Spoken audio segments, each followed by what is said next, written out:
Good evening. It's Sunday night here in Colorado Springs. This is W.D. Wolfe, better known as Coach Wolfe, or to my siblings as Billy Dean Wolfe. But for you, it's just W.D. Wolfe, and I'm glad you could join us as we read another chapter in the new book, Red Hot New Piece in Fleming. Hey, I wanted to say a thank you to Jody Papor. She left a nice review of book 3 on Amazon, and she said she gave it 5 stars, said best one yet. The third in the series is the best one yet. What a great read for young teen boys, and it doesn't even talk about video games. Keep the books coming. I love that. Doesn't even talk about video games. So I've been teaching 7th graders all week in language arts on the importance of where to put commas and quotation marks. And so now I get to finish the week by talking to you all about chapter 7 in the book. It is actually one of my favorite chapters in the book. I don't know. That's kind of hard to say since I wrote it, but it's a chapter that involves Ethan Thomas, the 7th grader, and he's in English class with his instructor named Mr. Wright, and Mr. Wright is always pretty wrong. He's kind of an imposing figure, about 6'3", 300 pounds, and as Ethan says, he hovers over him with his nicotine breath. He's never really cared for Ethan, but now that Ethan has become a better speller, and that came in book 2, Mr. Wright has switched his focus to another student in the class to torment and torture. And what comes out of this chapter is that Ethan is figuring out what is right and what is wrong, and when an injustice is being done, somebody's being treated unfairly, he rises to the occasion. So here we go, chapter 7. Mr. Wright had become a believer of Ethan's ability to do more than sign his name at the top of a test paper and turn it in.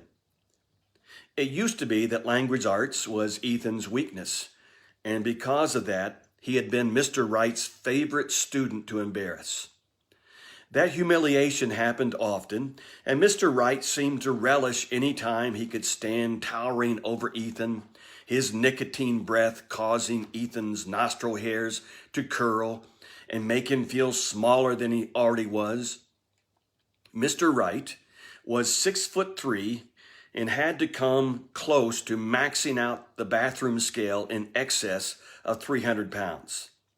Other than Timmy and Johnny, Ethan's nemesis, he was the biggest bully in Fleming Middle School. Now, because Ethan had become more proficient in spelling, the teacher had moved on, looking for another victim in class to terrorize. His claws had sunk into Clem Simmons, as dim as they come, and more timid than a homesick kindergartner lost on his first day of school.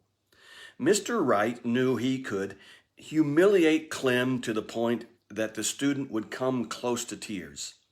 Ethan had growing anger within him about the mistreatment.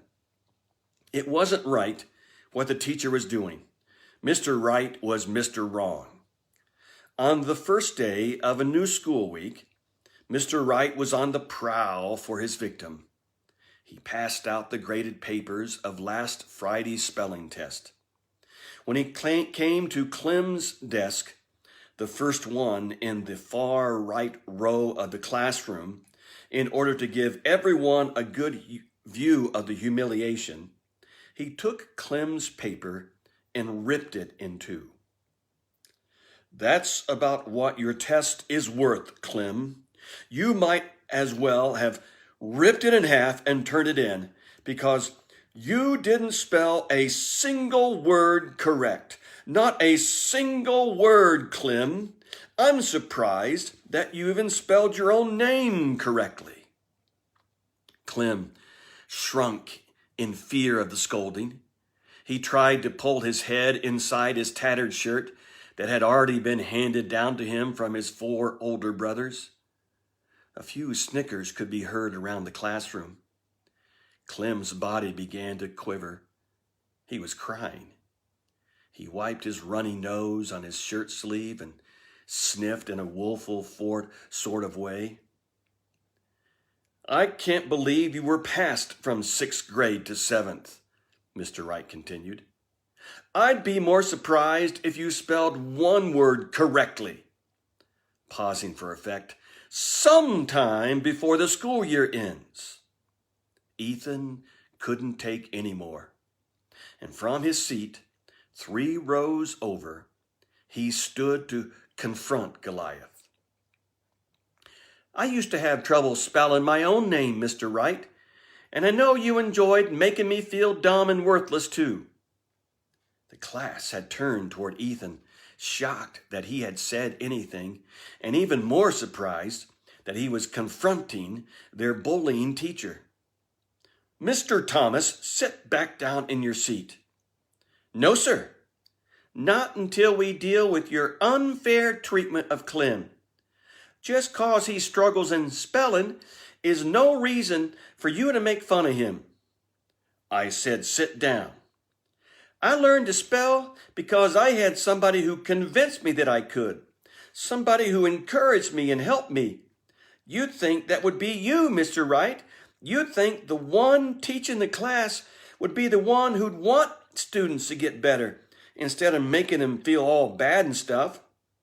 "That's it, Ethan. Go to the office." "I will." "You want me to take Clem with me? Because there's a better chance of him learning something there than there is for him to learn something in here." "That disrespect will not be tolerated, Ethan." "Well, neither should your nicotine breath, Mr. Wright, but we just hold our breath when you get close to us." Laughter erupted from every student. Mr. Wright looked around like he had been betrayed by his followers. He didn't realize that Ethan's classmates agreed with what Ethan was saying and were swayed by his courage in confronting the massive man who disliked his students. Ethan headed for the door.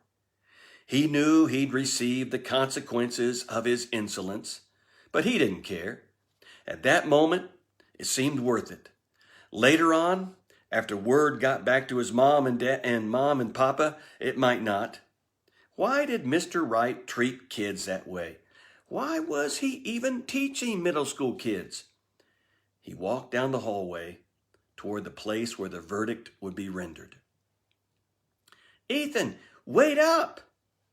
Ethan turned around and was confused by what he could see. 6 students from his class were coming toward him. It was Bobby Morris's voice he had heard. "Bobby, where are you going?" "To the office, same as you," replied Bobby. "What?" Ethan didn't understand what was happening. "We're going to get in trouble with you. What you did was what we were all thinking, but none of us had the guts to stand up to Mr. Wright. All of us decided to stand with you and protest." "You done good, Ethan." It was Clem. "You'd a hero." Clem shifted from one foot to the other and scratched his uncombed blonde hair. His spelling deficiencies had always been the source for ridicule. He never thought it could be the spark for a rebellion. "Clem, you don't deserve to be treated like that," said Ethan. I don't mind, Ethan. It ain't a big deal. Yes, it is. I remember when I was his target. Don't you think that a kid having a hard time spelling will give it some extra effort if the teacher tells him he can do it, instead of saying you'll never be able to do it? I ain't a good speller, Ethan. Yet. You got to start from someplace, Clem. Ethan gave him a nod to punctuate his commitment to the words. Well, let's go face the judge. I can't believe y'all are willing to get punished with me. It's not right what he does, said Marcy Snyder, a girl who's scared easily. Marcy got spooked by someone making hand shadows on a wall, and here she was in her plain brown skirt, orthopedic gray boots, and white blouse from 2 decades past, following Ethan to an unknown punishment. Marcy? Explained Ethan. You're protesting? Ethan doubted that Marcy, a red-headed, bespectacled, and skinny classmate, had ever even been inside the school office. She towed the line, never saying a cross word to anyone. Yes, I know. I'm not one to usually say anything, but I just followed the others because it was uncalled for. Marcy raised her voice when she said the last few words and seemed startled by her own level of indignation. I guess when it comes to Mr. Wright, 2 wrongs do make a right, so to speak, said Ethan. They marched into the school office and stood on the other side of the front counter, lined up like they were awaiting execution. Mrs. Burroughs, the front desk secretary, who wore her gray hair in a way that made it look like she had a basket on top of her head, eyed them suspiciously. She peered over her spectacles that resembled a downhill skier's goggles and said, "Shouldn't you all be in class?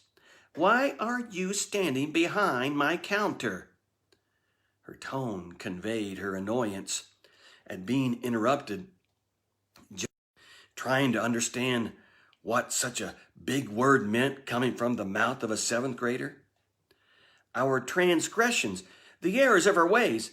I did not think that Mr. Wright was treating a classmate of mine fairly, and I addressed the issue. And as a consequence of my actions, I'm turning myself in to the school authorities, that is, Mr. Morton. And what about the rest of you? Mrs. Burroughs was still trying to figure out why she had a group of students standing in front of her. Bobby stepped forward. We all thought Mr. Wright was being unfair too, so we walked out of class in protest. You what? Her eyebrows closed in on one another to indicate her confusion. We protested and decided to come with Ethan in support of his commitment to fair treatment, said Bobby. Her eyes went from right to left and back again, surveying the whole group. Sit down there and wait. She shook her head in dismay, turned her new love story over to mark where she left off, and headed to the back offices where the principal, Mr. Morton, was holed up. The students could hear that there was a conversation going on, but not what was being said. A minute later, Mrs. Burroughs came back to the front desk with Mr. Morton trailing behind her. Mr. Morton had snow-white hair, wire-rimmed glasses, and an ample midsection that made him resemble Santa Claus minus the beard and red suit. He could not hide his curiosity about the gathering and became even more puzzled when he saw Marcy Snyder and Clem Simmons sitting with the group. Marcy walked a straight line, balanced by her fears of the unknown, and Clem, although short on the IQ quantity, never caused problems for anyone. Something must have happened for there to be 7 students standing at one time to see me. Let me guess. Spitwad fights in class? All of you cheated on a test? Chewing gum attached to the bottom of your desk? What did you do? Ethan stood up and confessed to his crimes.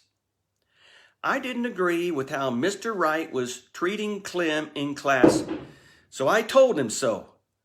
I guess I was being disrespectful. Bobby rose from his seat. No, Mr. Morton, Ethan was doing the right thing by standing up for Clem, and the rest of us walked out of class in protest. Maybe what we did was wrong, but it ain't right what Mr. Wright did to Clem. Mr. Morton pondered the situation. Truth be told, he couldn't stand the teacher they were talking about. He was mean-spirited and arrogant, but he had been dropped into Mr. Morton's lap when the Fleming High School administration sought to unload him on someone else. Unfortunately, the middle school had an opening for a language arts teacher, and Mr. Wright got thrust upon Mr. Morton. If he could move him on to some other unsuspecting school principal, he would, but it wouldn't be in Fleming. The elementary school principal, Mr. Molson, knew about Mr. Wright.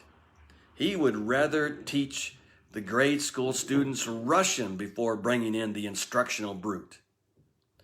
Let's go back to my office and talk about this, Mr. Morton said.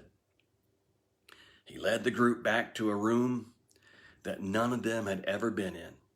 It was a place that Timmy and Johnny, the bullies, frequented so often that they could have had reserved seats, but none of the 7 students who followed behind the principal had ever visited. They went through the story, Ethan owning up to his moments of confrontation and Bobby providing the color commentary. Mr. Morton asked for Clem's understanding. Did Mr. Wright embarrass him? Had there been something else that had happened before that? No, sir. I just can't spell diddly, and I know it. I can hardly spell my address. I wish it ain't true, but 'tis.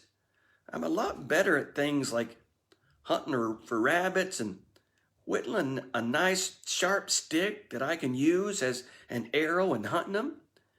But I ain't no good at spelling, and that's the truth.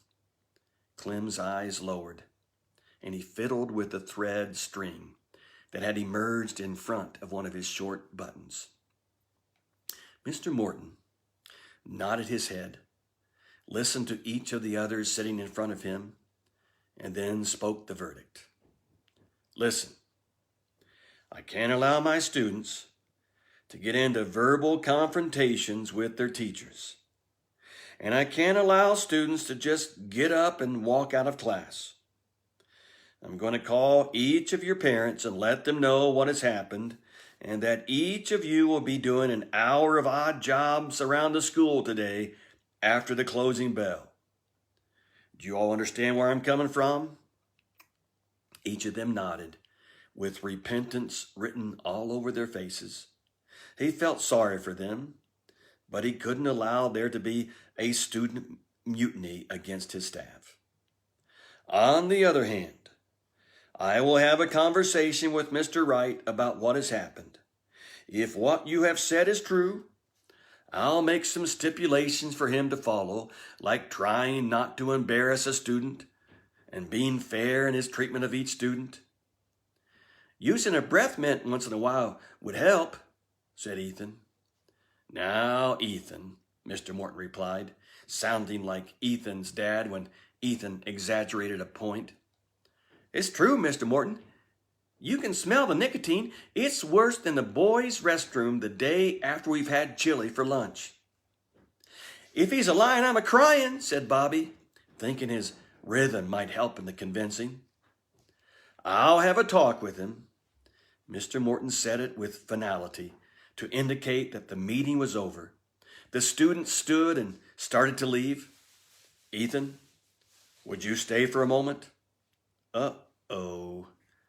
I'm probably going to get expelled now, or even worse, like have to clean the toilets for the rest of the year. Yes, Mr. Morton? Ethan? I know I'm handing down a punishment that I've got to say, but I've got to say I admire what you did. Sir? You saw one of your classmates being treated unfairly, and you stood up for him. You could have decided that the consequences weren't worth it, or even more than that your classmate wasn't worth it, and done nothing. What you did took courage, and I admire you for that. He walked to where Ethan was standing and extended his hand. Ethan rubbed his hand against his pant leg, just in case it had something attached to it, and then shook the principal's hand. Thank you, Mr. Morton. I just got to say this. It used to be that most of my teachers didn't think I could do anything. Not spell, not add or subtract, not read very well. But one person convinced me that I could do those things. It seems to me that if one person believed in me and encouraged me, then I can be that kind of person for someone else. Maybe nobody's believed that Clem could do anything right. Maybe he just needs someone to tell him he can. Mr. Morton nodded his head and smiled at Ethan. That might be the best thing I've heard someone say in this school in a long time. You'll have a great week, and I'll see you next Sunday.